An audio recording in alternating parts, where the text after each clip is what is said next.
नमस्कार दोस्तों, आप सभी का स्वागत है। एक बार नारद मुनि जी ने भगवान विष्णु जी से पूछा, हे भगवान, आपका इस समय सबसे प्रिय भगत कौन है? अब श्री विष्णु तो भगवान हैं। वह झट से समझ गए अपने भगत नारद मुनि की बात और मुस्कुराकर बोले, मेरा सबसे प्रिय भगत उस गांव का एक मामूली किसान है। यह सुनकर नारद मुनि जी थोड़ा निराश हुए और फिर से एक प्रश्न किया, हे भगवान, आपका बड़ा भगत तो मैं हूं, तो फिर सबसे प्रिय क्यों नहीं? भगवान विष्णु जी ने नारद मुनि जी से कहा, इसका जवाब तो आप खुद ही दोगे। जाओ, एक दिन उसके घर रहो और फिर सारी बात मुझे बताना। नारद मुनि जी सुबह सवेरे मुंह अंधेरे उस किसान के घर पहुंच गए। देखा अभी अभी किसान जागा है और उसने सबसे पहले अपने जानवरों को चारा वगैरह दिया, फिर मुंह हाथ धोए दैनिक कार्यों से निवृत्त हुआ, जल्दी जल्दी भगवान का नाम लिया, रूखी सूखी रोटी खाकर जल्दी जल्दी अपने खेतों पर चला गया। सारा दिन खेतों में काम किया और शाम को वापस घर आया।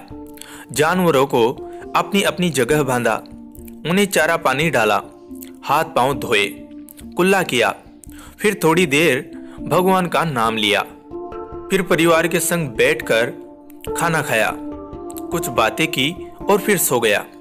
अब सारा दिन यह सब देखकर नारद मुनि जी भगवान विष्णु के पास वापस आए और बोले, भगवान, मैं आज सारा दिन उस किसान के संग रहा, लेकिन वो तो ढंग से आपका नाम भी नहीं ले सकता।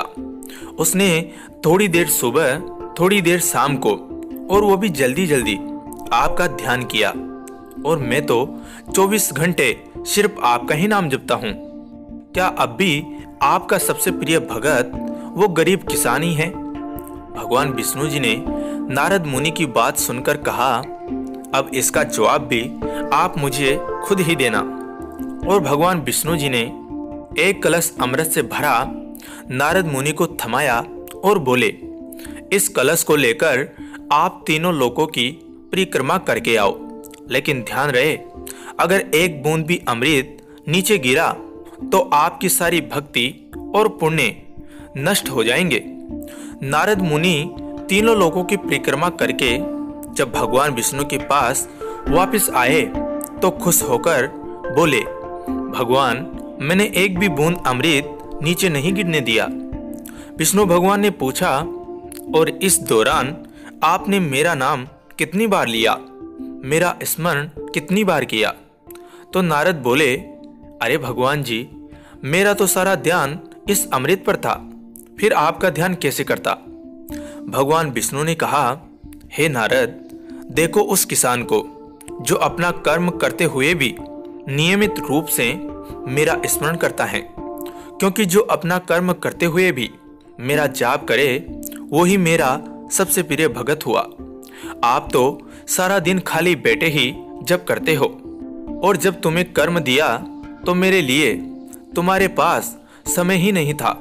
तो नारद मुनि सब समझ गए और भगवान के चरण पकड़कर बोले, हे भगवान, आपने मेरा अहंकार तोड़ दिया, आप धन्य हैं।